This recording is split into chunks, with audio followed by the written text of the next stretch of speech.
कि महिला सांसद फांगनून कोन्याक वो राहुल गांधी पे गंभीर आरोप लगा रही हैं, रो रही हैं। Came in front of me, very close proximity. I felt uncomfortable, shouting at me, which I... लेकिन राहुल गांधी पर एफआईआर हुई तो उनकी बहन और कांग्रेस सांसद प्रियंका वाड्रा ने आरोपों को वैसे ही हवा में उड़ा दिया। नमस्कार, आज आपना खान के জানাবলে আছে নাগাল্যান্ড লা এমপি লা কে ডিসরেসপেক্ট করেছে রাহুল গান্ধী। একটু ফুল ভিডিও চাই কিনা আপনি একটু নিউজ টু শেয়ার করবি।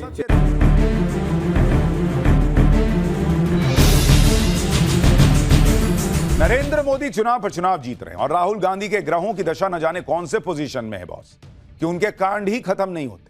अब संसद के धक्का मुक्की कांड ने राहुल गांधी की अलग फजीहत करा दी।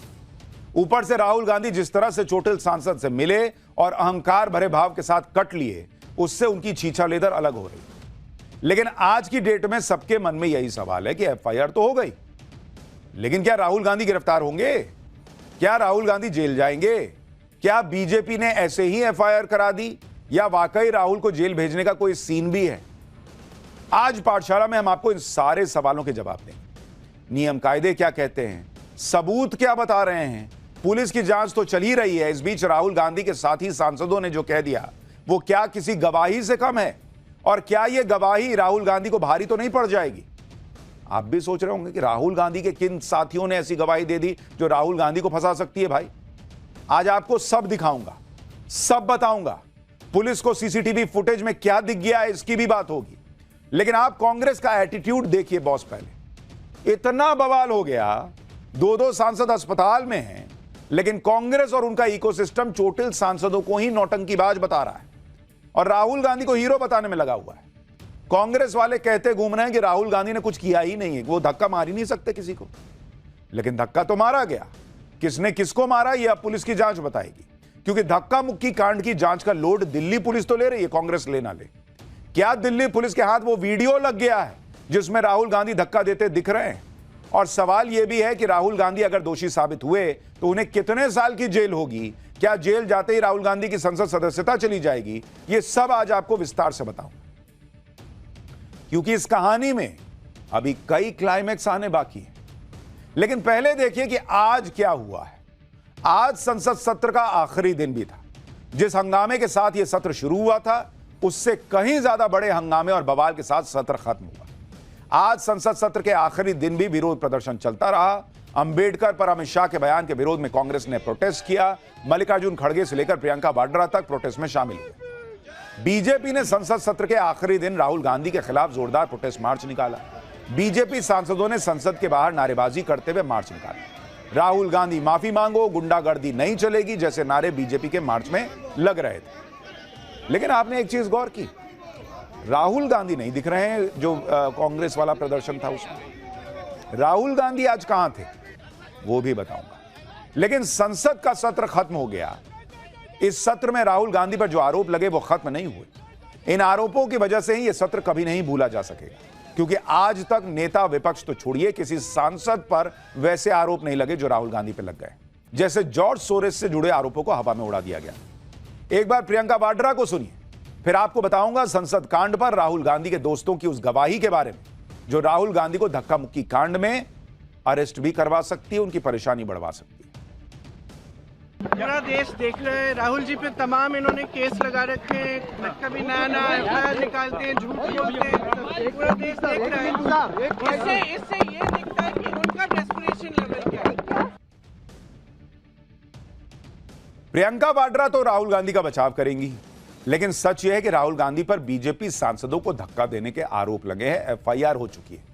और इस धक्का मुक्की में बीजेपी सांसदों के साथ कोई बड़ी अनहोनी भी हो सकती थी, उनकी जान भी खतरे में पड़ सकती थी। जहां तक धक्का मारने वाली बात है, उसकी गवाही तो खुद राहुल गांधी के सहयोगी दे रहे हैं कि वहां पर धक्का मुक्की हुई थी। आप पहले जया बच्चन को सुनिए, जो समाजवादी पार्टी की सांसद है। जो वो कह रही है ना, आपको उसको बहुत गंभीरता से सुनना चाहिए। एक तरह से वो राहुल गांधी का बचाव करने का प्रयास कर रही हैं, लेकिन जो वो कह रही हैं उसमें वो फंस गई, क्योंकि जो वो कह रही हैं वो किसी गवाही से कम नहीं है कि कल संसद में क्या हुआ था, धक्का मुक्की हुई थी या नहीं हुई थी। एक बार जया बच्चन को सुनिए, फिर मैं आपको बताता हूं ये गवाही क्या है। सारंगी जी नाटक कर रहे हैं। उन्होंने क्या किया था अपने जीवन में, पहले उड़ीसा में उन्होंने क्या क्या चीज़ें की थी, वो ये बेकार थे। हम लोग सब हाउस के अंदर जा रहे थे, जिस तरह से इन लोग खड़े हुए, जिस तरह से इन लोग हम लोग को अंदर नहीं जाने दे रहे। अगर आपको सीढ़ी से ऊपर चढ़ना है, सारी सीढ़ी में ऐसे मोटे मोटे लोग, अगर वो गिरेगा तो दूसरे को तो लगेगा ही। बेकार का ड्रामा है। देखिए, मैं आपको एक चीज़ बताऊँ, ये दोनों राजपूत जी और सारंगी जी और जो नागालैंड की महिला है, इससे बढ़िया परफॉर्मेंस तो मैंने अपनी करियर में कभी नहीं। जया बच्चन को फिल्मों में स्क्रिप्ट पढ़कर डायलॉग बोलने की आदत है। यहां स्क्रिप्ट थी नहीं। उन्होंने प्रयास तो अच्छा किया, लेकिन उन्होंने राहुल गांधी को ही फंसा दिया। जया बच्चन ने हालांकि बॉडी शेमिंग भी कर दी कि मोटे मोटे सांसद खड़े थे। उन्होंने महिला सांसद की भी बेइज्जती कर दी कि सब इससे बड़ा ड्रामा मैंने नहीं देखा। सारंगी साहब को भी कह दिया कि वो ड्रामा कर रहे हैं। लेकिन जया बच्चन बोलते बोलते ये भी मान रही हैं कि वहां एक दूसरे पे लोग गिर रहे थे और गिरेंगे तो चोट लगेगी। यानी एक तरफ तो वो चोट को नौटंकी बता रही हैं, दूसरी तरफ ये भी कह रही हैं कि मोटे मोटे लोग खड़े थे, गिरेंगे तो चोट लगेगी। और वो ये भी कह रही हैं कि वो लोग रास्ता रोक के खड़े थे, हम लोग आगे बढ़ रहे थे, और उसके बाद कट फिर कहती हैं कि वो लोग मोटे मोटे लोग थे, गिरेंगे तो चोट लगेगी। यानी सीधी सी बात यह है कि वहां पर धक्का मुक्की हुई। ये जया बच्चन अपने बातों से एक तरह से साबित कर रही हैं। भाई वो कह रही है कि एक तो किसी को बॉडी शेविंग नहीं करनी चाहिए। कौन मोटा है पतला, ये बोलने का क्या तरीका है भाई कि मोटे मोटे लोग खड़े थे? कोई आपके बारे में कुछ बोल देगा तो आपको अच्छा लगेगा? और कह रही है कि वो लोग जाने नहीं दे रहे थे, हमको चढ़ना था। तो जो जाने नहीं दे रहा था वो अचानक खुद ही गिर जाएगा? ऐसा तो नहीं हो सकता। यानी जया बच्चन को सुन के ये लग रहा है कि वहां धक्का मुक्की हुई थी, ये उसकी गवाही दे रही है। बच्चन ने उसका भी मजाक उड़ा दिया कि इससे अच्छी मैंने एक्टिंग नहीं देखी। ये खुद एक महिला है बॉस, सीनियर सांसद हैं। कम से कम उनसे इतनी उम्मीद तो की जा सकती थी कि अगर एक महिला सांसद कोई गंभीर आरोप लगा रही है तो उसका समर्थन ना करें, लेकिन एक तरह से उसका मजाक तो ना बनाएं। क्योंकि बीजेपी की महिला सांसद फांगनोन ने राहुल गांधी पर कोई राजनीतिक आरोप नहीं लगाया।